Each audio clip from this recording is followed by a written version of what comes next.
Terima kasih Prof. Meno, paparan pembuka yang sangat menarik saya kira ya. Sepertinya kita harus membuka kitab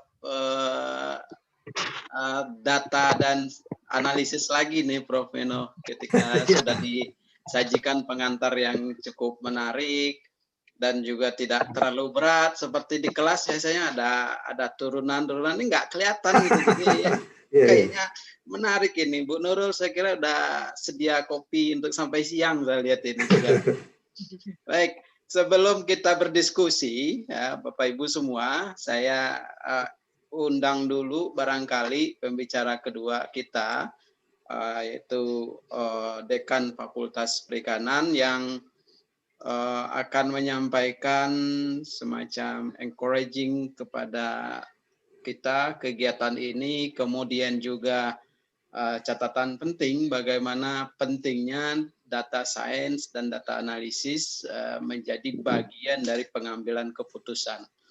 Saya sebelum invite Bapak Dekan, saya ingin sampaikan sedikit biodata beliau. Beliau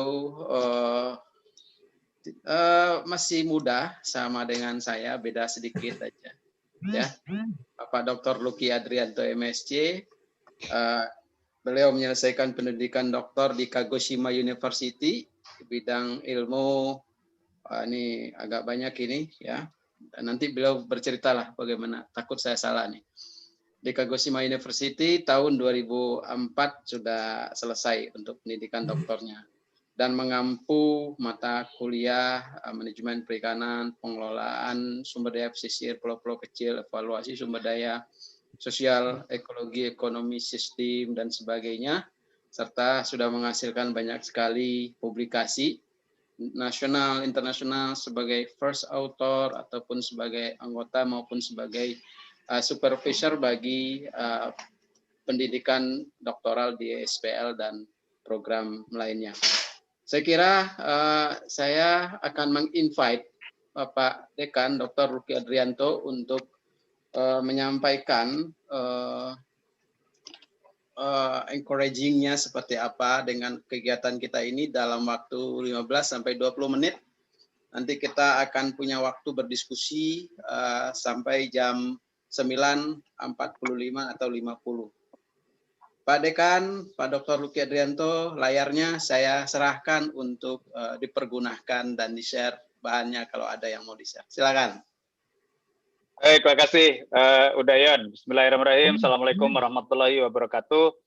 Waalaikumsalam warahmatullahi wabarakatuh. Yang saya hormati Ibu Ketua Departemen Manajemen Sumber Daya Perairan, Ibu Dr. Mairena Krisanti, Mas Sekretaris Departemen MSP Dr. Ali Mahsar yang juga adalah anggota divisi MSPI, yang saya hormati juga Prof. Meno Fatriabur, Ketua Divisi MSPI, di mana saya juga menjadi anggota. Jadi saya sekarang hadir sebetulnya memang encouraging speech sebagai dekan, tetapi juga sekaligus karena secara moral saya adalah bagian dari divisi ini, dan ini juga penting untuk kita jadikan benchmarking juga serta positioning yang lebih baik lagi dari fakultas kita. Yang saya hormati pula para anggota divisi MSPI, khususnya Mas Rahmat Kurnia, inisiator dan owner dari kegiatan. Owner kan nanti akan menjadi penanggung jawab dari series kegiatan-kegiatan yang sejenis.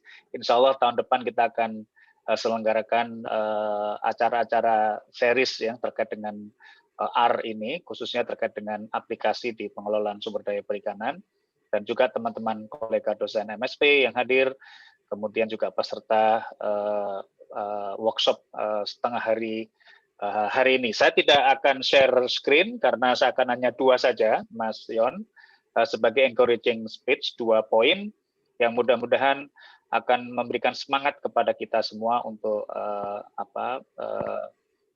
melakukan yang disebut dengan science-based policies ya, yang terkait dengan khususnya pengelolaan perikanan.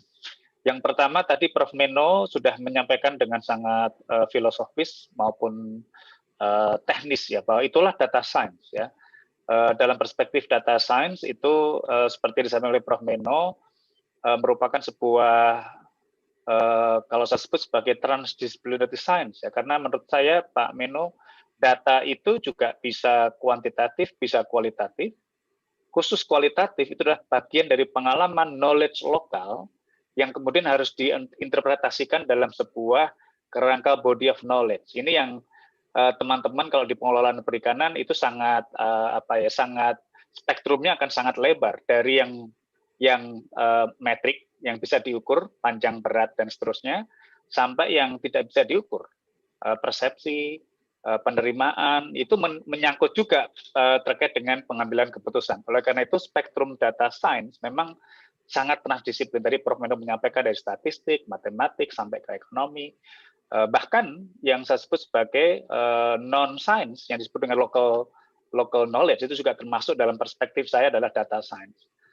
Nah, yang kedua masih dalam satu bagian pertama yang ingin saya encouraging kenapa data science ini penting adalah bagaimana kita bisa kalau lihat dari konteks data science itu sendiri kan tidak hanya data sebagai science lalu analisis sebagai tools untuk bagaimana data itu bisa dibaca dengan baik, tapi yang tidak kalah penting kan yang dihilir, yaitu artikulasi dari data itu. Nah, sehingga nanti dalam workshop ini yang akan digagas oleh Mas Rahmat dan kawan-kawan akan sampai ke situ. Jadi tidak hanya R dalam perspektif analisis, tapi juga bagaimana kita mengartikulasikan. Bagaimana supaya R yang kompleks tadi, yang bisa memecahkan problem yang kompleks, kemudian bisa dibaca oleh pengambil keputusan dengan mudah. Ini kan tidak, tanda kutip tidak mudah juga ya Prof. Meno ya, karena kita senang dengan hal yang sifatnya teknis, misalnya computerized gitu ya, big data segala macam, begitu udah keluar hasilnya, bisa nggak Anda menceritakan ini kepada bupati, kepada menteri, kepada kepala desa, atau kepada kelompok nelayan. Itu juga challenge, itulah namanya transformasi data. Nah ini sudah lama saya pikirkan ada training khusus terkait dengan bagaimana saintis itu mengartikulasikan, mentransformasi dari data science kepada data articulation yang mudah dibaca untuk sebuah kepentingan kebijakan. Ini yang menurut saya perlu kita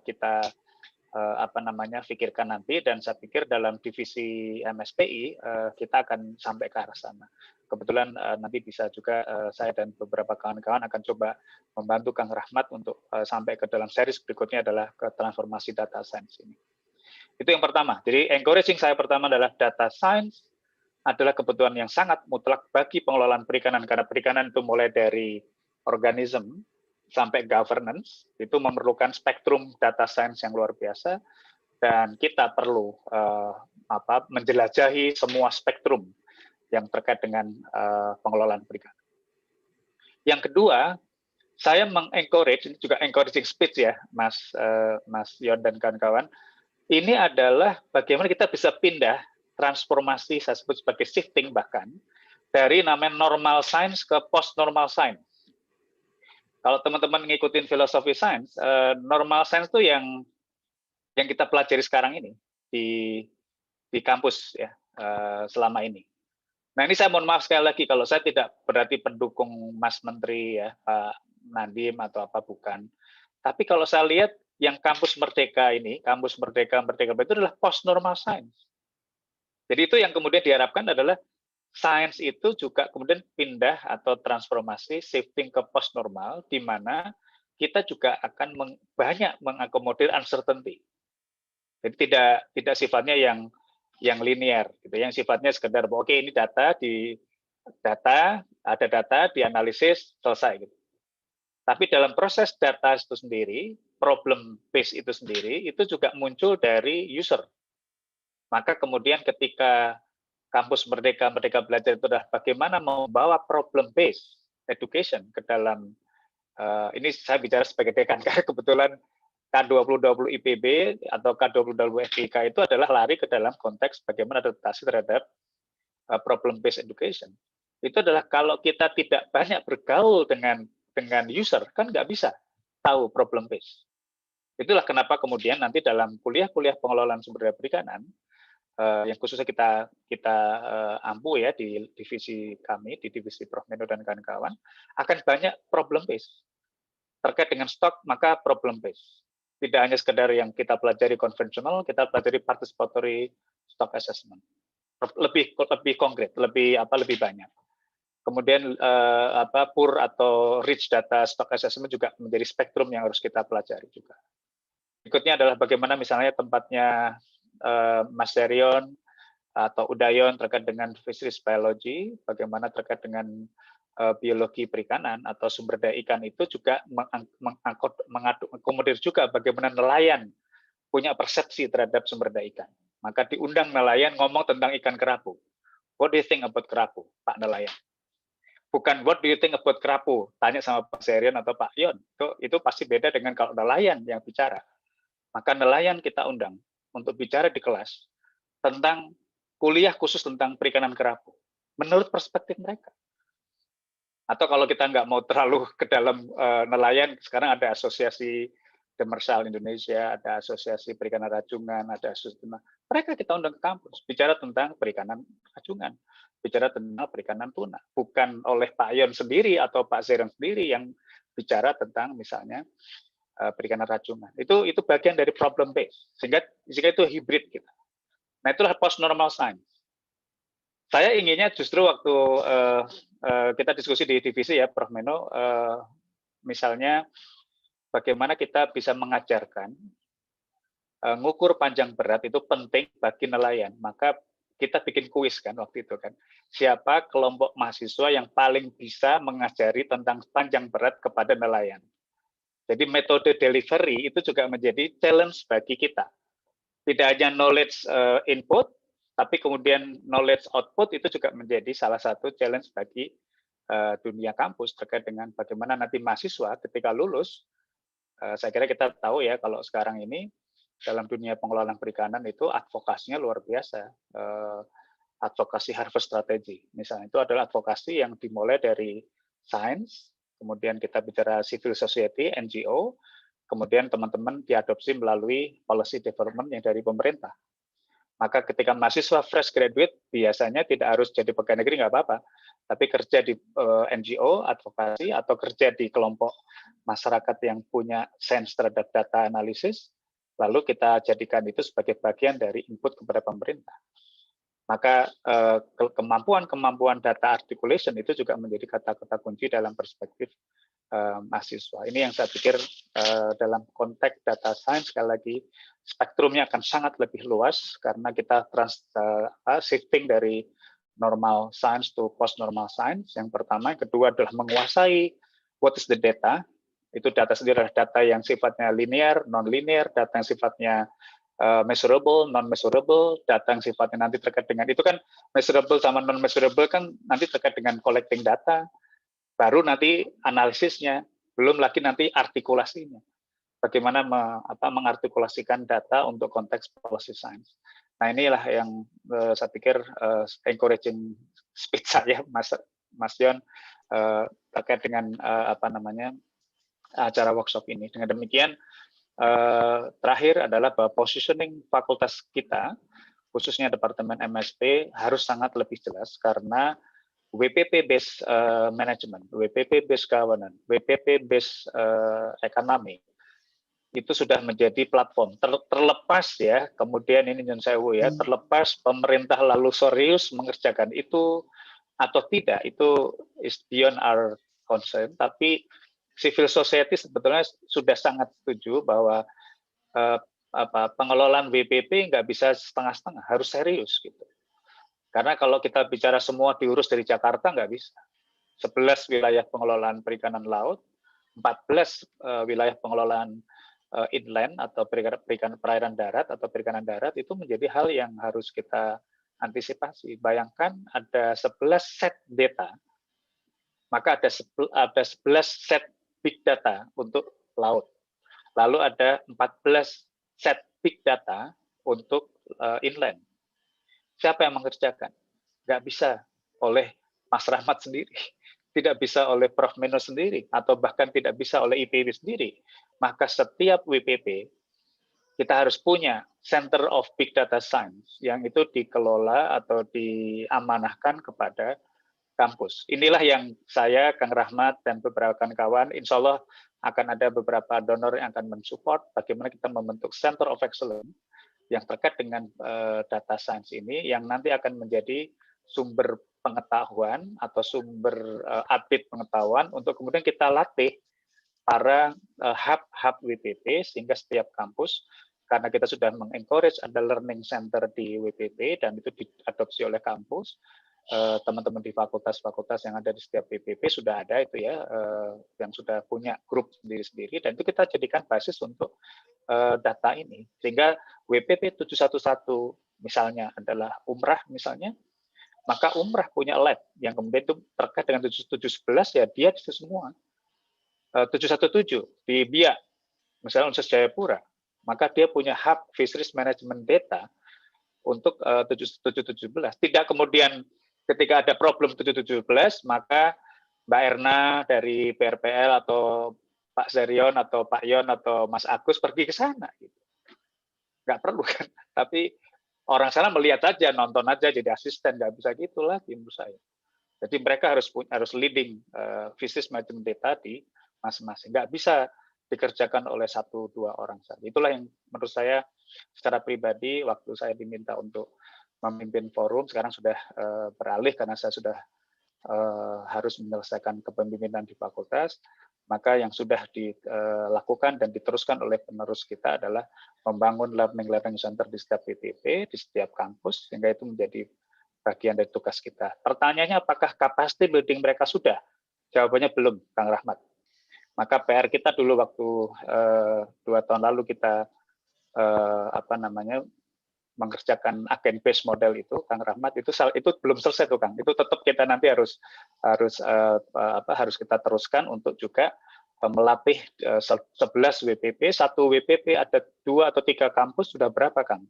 Maka PR kita masih banyak. Itulah sebagai positioning IPB dalam rangka untuk membagi ilmu, membagi semangat agar setiap WPP juga memiliki kemampuan yang sama dengan kita semuanya, dan saya kira ini menjadi sebuah share.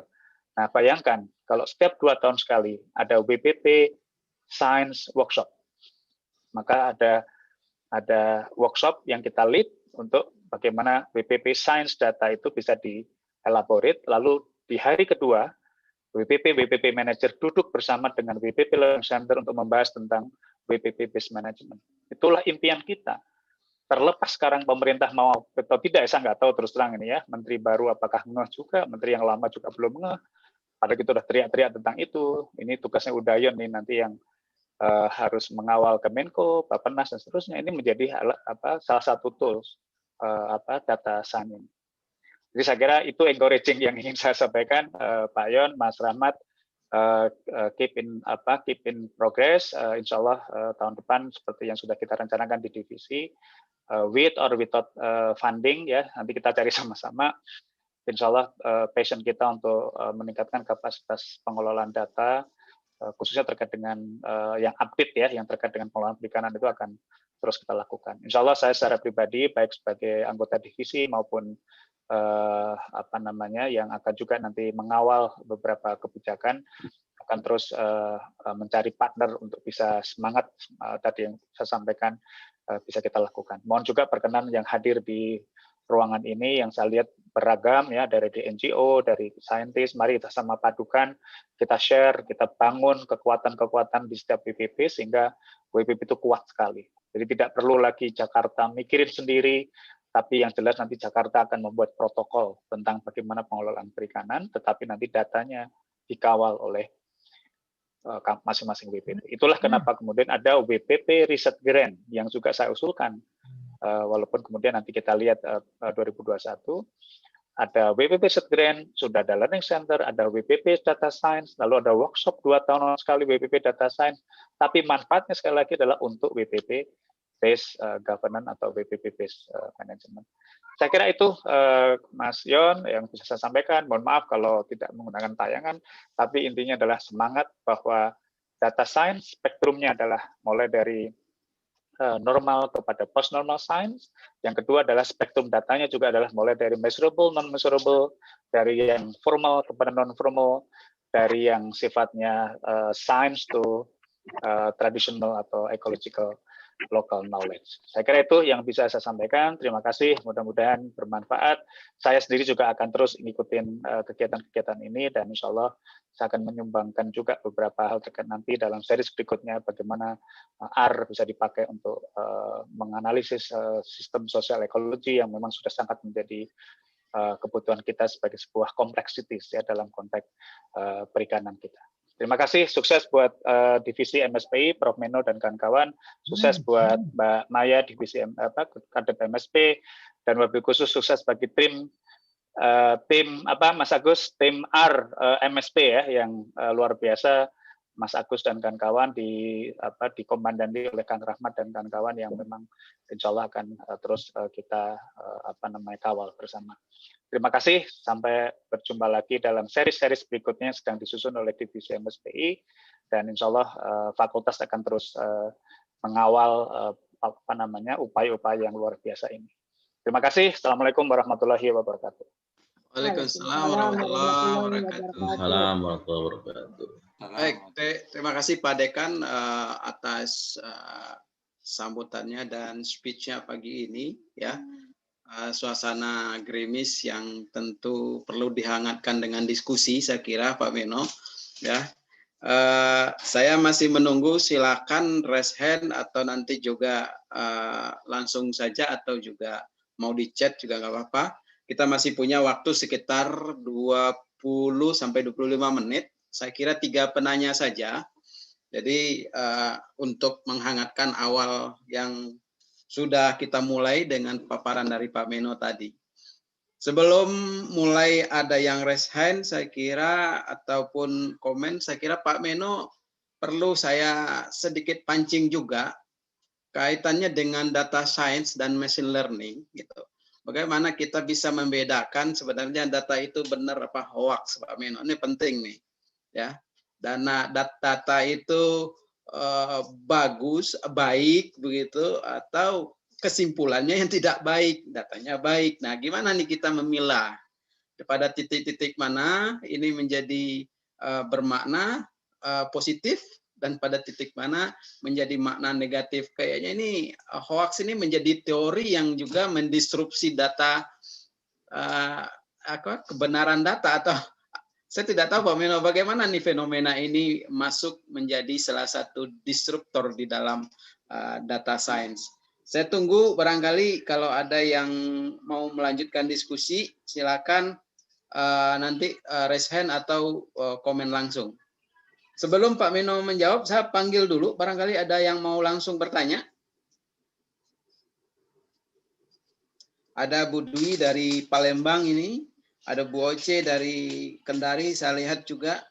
Bu Erna dari Jakarta. Silakan teman-teman yang sudah punya experience dengan data. Monggo. Kalau belum, saya mungkin Pak Meno bisa share dulu. Bagaimana kita bisa membedakan bahwa ini data bagus, data baik, data yang eksekusinya tidak baik atau bagaimana. Silakan Pak Meno. Nih Bu Erna udah ada di layar, saya lihat mau bertanya nih. Silakan Pak Meno, hangatkan dulu sedikit nih, Bu Erna. Ya. Baik Pak Yo, terima kasih. Pertanyaannya susah sekali itu ya. Ayo Pak ya. Jawabnya, tapi itu jawabnya gampang. Pertanyaannya yang susah gitu. Kadang-kadang kan pertanyaannya yang mudah, tapi jawabannya yang susah gitu. Nah, berarti bagian peserta banyak nih Pak yang bertanya nih. Jadi katanya itu kalau menurut Einstein, kegilaan itu, kegilaan ya, gila itu madness, itu bisa dianggap tidak gitu, tidak gila kalau itu dilakukan secara terus-menerus, sehingga malah jadinya sesuatu yang biasa saja. Ini itu apalagi kalau dilakukannya banyak dan sering. Oh. Berarti kalau kita membaca suatu data yang ternyata dibaca terus, diolah terus, digunakan terus, ditambah terus, dilengkapi terus, tapi terus kemudian tidak pernah mendapatkan jawaban yang sesuai harapan, berarti data itu segera kita tinggalkan. Ada yang salah di data itu.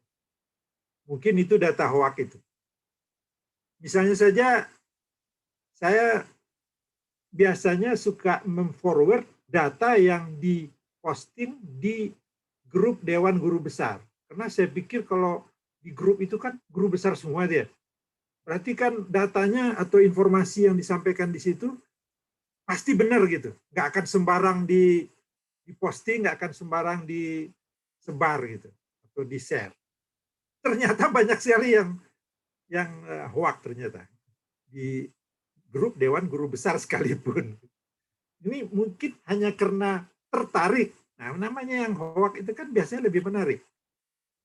Karena kata-katanya yang bombastis gitu ya, ada kata-katanya yang lebih cocok dengan cara berpikir saat ini, sehingga akibatnya terus kemudian menjadi sesuatu yang dianggap jadi benar.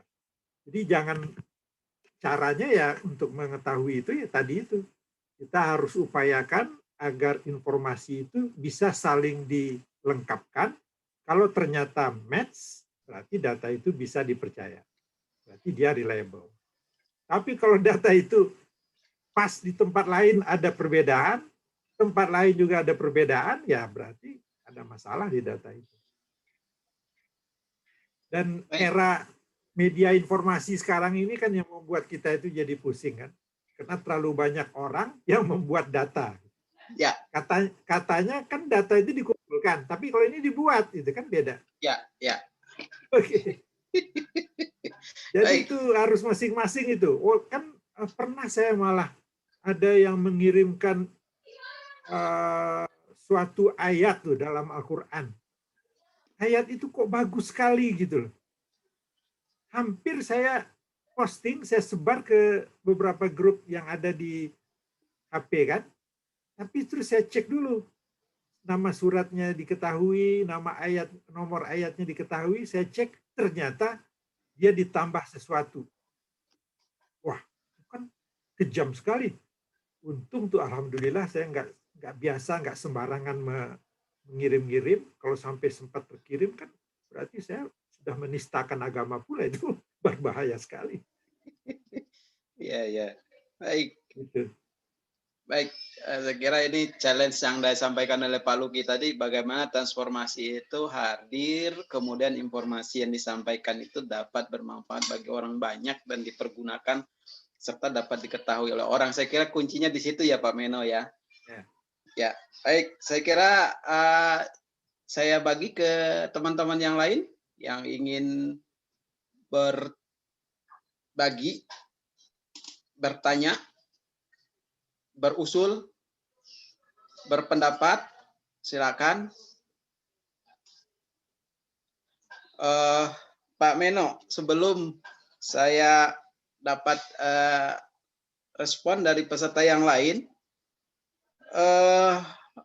bagaimana ketika sebuah informasi dirubah menjadi data? Apakah itu bagian dari proses data science tadi, Pak Meno? Contoh, ini korupsi di negara kita ini kan kadang-kadang sudah pakai kode, Pak Meno. Jangan lupa ya nomor sepatu Bapak gitu loh. Kalau nomor sepatunya 40 berarti itu angkanya 40 miliar gitu. Nah itu bagian dari proses bisnis data nggak itu, Pak Meno? Bagaimana menerjemahkan sebuah kode simbolik menjadi sebuah data dan itu diolah di dalam sebuah informasi. Ya itu statistical machine learning-nya itu. Perlu dibuatkan machine learning-nya yang mampu mempelajari, kalau itu terus-menerus diungkapkan kan berarti ada sesuatu, ada polanya. Nah, itu tugas dari machine learning yang seperti itu. Susah itu kalau diberikan tugas itu kepada KPK. Dia harus dia wawancarai sebanyak orang kan. Seperti kata Pak Luki tadi kan, mencari persepsi kan. Semuanya punya persepsi. Tapi kalau persepsi itu mengarah ke satu hal, nah ini mungkin ke arah apa tadi, 40M itu misalnya. Nah itu mungkin bisa cepat ditemukan oleh machine learning itu. Itu yang penting. Nah, itu Tetapi memang proses perlu, yang berkembang itu bukan proses bisnis ya Pak ya? ya termasuk, Komunikasi sains itu ya termasuk itu. termasuk Semua ya. kan pasti lari ujung-ujungnya pasti bisnis. Oh. Kalau nggak bisnis ya nggak menarik. Baik. Kalau ada silakan, saya masih menunggu ya. Dari Palangkaraya juga masuk ini pagi ini. Terima kasih. Ada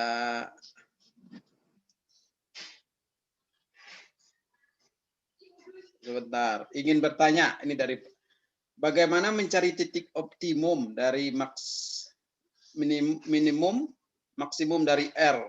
Oh, ini nanti saya titip ke Pak Rahmat deh pertanyaan ini, karena ini sudah kepada prinsip kerjanya R ya. Pak Jairil nanti mungkin bisa di caption ini pertanyaan dari Palangkaraya ini. Bu Nurul, silakan waktunya untuk berbagi. Tinggal 10 menit waktu kita ke depan untuk diskusi. Oke. Bu Nurul, silakan. Oke, makasih Pak Yan. Assalamualaikum warahmatullahi wabarakatuh. Salam sehat semua, Pak Sehat. Prof Meno. Apa kabar? Semangat. Baik, Bu. Alhamdulillah. Pak, tadi kan kita bicara tentang big data ya. Sekarang kan kita kan nih mau membangun big data ceritanya nih. Saya dengar, saya nggak terlalu mengikuti soal big data itu. Tapi tadi Bapak bilang kan bahwa di dalam big data itu terdapat 3V yang 3V ditambah 2V lagi, 3V tambah 2V lagi. Artinya kan nanti itu beragam. Ini misalnya contoh kasus yang ringan aja, ringan dan lucu lah Pak. Misalnya kita nanti kan data big data itu dalam pemikiran saya, mohon maaf kalau saya salah, nanti akan dikumpulkan data-data dari tahun berapa sampai tahun sekarang misalnya gitu, dan tahun berikutnya gitu. Nanti jadilah kita punya satu kayak bank data atau seperti apa. Nah, untuk menganalisisnya Pak, untuk menganalisisnya itu kan kalau yang satu dipakai diambil dengan metodologi tertentu, metode A, yang satu dengan metode B, yang satu dengan metode C, artinya kita kan harus membangun satu tadi machine learning untuk mensetarakan itu gitu. Kira-kira kita punya nggak sumber daya yang udah kuat dan mapan untuk membuat itu Pak? Sekarang kan artinya kalau dalam persepsi saya orang-orang statistika dan orang-orang matematika itu punya peran dalam ini, dalam apa ya? Terus mengarah lagi ke Pak Luki tadi, kan harus diartikulasikan data itu. Setelah kita analisis, bagaimana menginterpretasikannya agar orang mengerti gitu kan. Itu kan bukan ya kalau cuma kita tahu oh ini tinggi ini tinggi, ini rendah, tinggi, rendah. So what gitu. What should we do dengan angka-angka itu? Itu kan harus diartikan. Nah, saya kepingin komentar dari Bapak tentang hal ini. Terima kasih, Pak. Ya. Assalamualaikum warahmatullahi wabarakatuh. Terima kasih, udah. Terima kasih, Bu Nurul. Saya kira ini perlu experience dari Pak Meno nih. Bagaimana kesiapan para statistisian, matematisian, komputeris untuk menyambut era yang saya sebut Bu Nurul itu. Bagaimana Pak Meno? Barangkali banyak forum sudah dibahas tuh. Ya, jadi sebetulnya kalau menurut statistika, data itu mau berapapun nggak ada masalah. Kan tergantung banyak hal ya data itu. Tapi kalau di negara kita lebih banyak pembatasnya itu di dana. Biasanya dana selalu nggak cukup. Data dan dana dekat-dekat ya Pak Meno ya. Nah, datanya jadi terbatas kan. Data itu dengan data yang miskin katanya. Sehingga dengan data yang sedikit pun semua bisa diolah. Nah, bagus ini kalau misalnya dilakukan terus-menerus sampai akhirnya data terkumpul. Ini kan sebenarnya contohnya bisa diambil dari dunia kedokteran. Kalau di dunia kedokteran tuh orang yang sakit, yang agak sakitnya langka, misalnya sakit jantung juga kan tidak langka ya, tapi nggak banyak gitu. Kalau kita pergi ke satu rumah sakit, mungkin yang datang sakit jantung hari ini hanya 1-2 orang. Besok nggak ada. Tapi kalau kita gabung dengan rumah sakit yang lain, mungkin jadi banyak. Nah ini berarti kan harus ada semacam machine learning-nya itu, artinya ada departemen kesehatan mungkin yang mengaturnya, sehingga yang namanya data itu tidak hanya bersifat sequential, tapi juga menjadi bisa banyak, ukuran contohnya besar gitu. Nah, akibatnya dengan cara seperti itu kita bisa mendapatkan hasil olahan yang dapat diandalkan. Nah, beda kalau misalnya masing-masing berdiri sendiri gitu. Susah. Seperti di IPB misalnya kan Fakultas Perikanan, kalau nggak pernah ke lapangan, nggak ada dananya misalnya, nggak ada dana penelitiannya, nggak punya data. Tapi di lembaga penelitian banyak data. Cuman belum ada kan semacam apa ya, pertemuan tahunan gitu antar para ilmuwan, dosen dan sebagainya itu.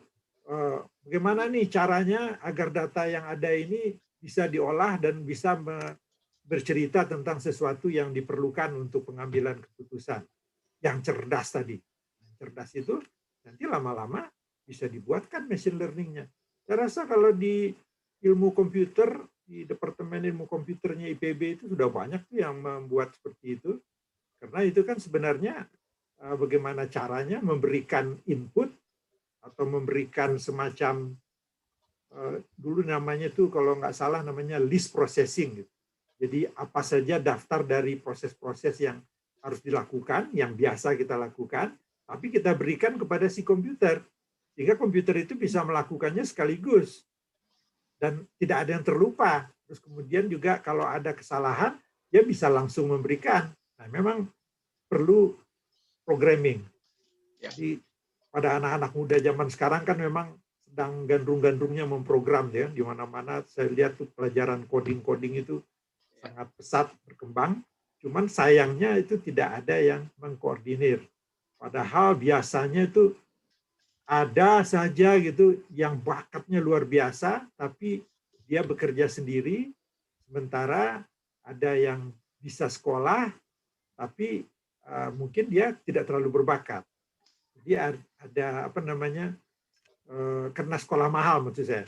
Sekolah itu kan mahal ya. IPB aja udah mahal sekarang sekolah itu. Terus bayarnya cukup tinggi. Zaman saya tuh beasiswa itu saya ingat 11.000 satu bulan. 11.000 zaman dulu ya, besar itu. Tapi SPP 12.000 satu tahun.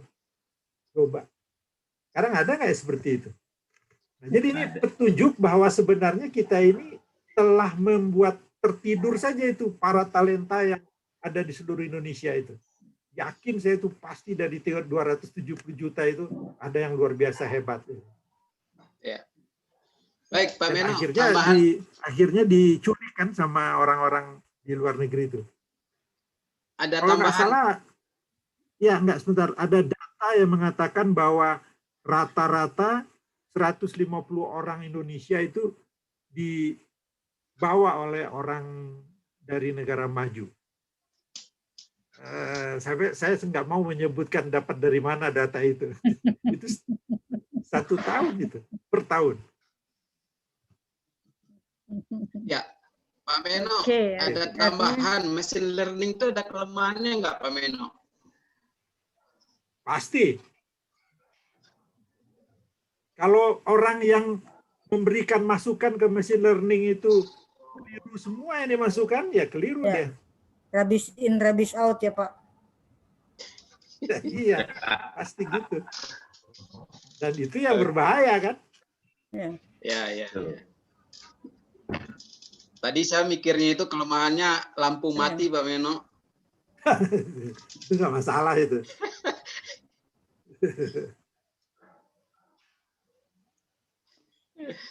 Baik, Bu Nurul, saya kira pemanasan untuk sesi pertama sudah kita selesaikan, bahwa kita sudah. Terima kasih. Saya mau bilang terima kasih. Makasih udah, makasih Prof. Ya, saya senang banget bisa gabung. Sama-sama, Bu. Ya, terima kasih. Prof Meno, ada waktu setengah menit mau closing? Sudah cukup. Ada yang minta cukup. Bahan Baik, dari Prof Meno bisa dibagikan nggak tuh, Prof Meno? Bahan tadi? Nanti bahannya mungkin Prof Meno di PDF kan, Prof? Ya, bisa. PDF di ini aja, berarti teman-teman panitia dikirim di chat room ini linknya. Ya, nanti saya langsung kirim. Ya. Baik, Bapak Ibu semua, demikian materi sesi 1 yang disampaikan oleh Prof. Meno Patriabur tentang bagaimana data science dan pentingnya kita mengelola dan manajemen data dengan baik. Kemudian juga bagaimana kita mengartikulasikan data sebagai sebuah proses untuk pengambilan keputusan disampaikan oleh Pak Dekan tadi. Saya kira ini dua informasi yang sangat berharga bagi kita ketika kita memulai sebuah mekanisme tata kelola yang baik dan berbasis data yang terukur.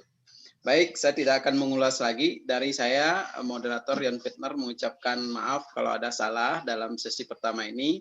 Saya tutup sesi pertama dengan baca Alhamdulillahirrahmanirrahim. Assalamualaikum warahmatullahi wabarakatuh. Dan saya kembalikan kepada Pak Ferry untuk selanjutnya. Terima kasih Pak Meno, terima kasih Pak Luki, dan Assalamualaikum warahmatullahi wabarakatuh. Terima kasih Pak Yon. Assalamualaikum warahmatullahi wabarakatuh. Terima kasih Pak Yon. Pak Dr. Yon Fitner, beliau ini selain dosen di MSP dan di divisi MSPI, merupakan Kepala Pusat Studi Bencana. Masih ya Pak Yon ya? Tahun depan Calon masih. dekan. Dan juga calon dekan di salah satu calon dekan di Fakultas Perikanan dan Ilmu Kelautan di IPB University. Baik, terima kasih Pak Yon atas waktu dan ruangnya. Jadi karena saya sudah dikritisi sama Pak Yon, tempat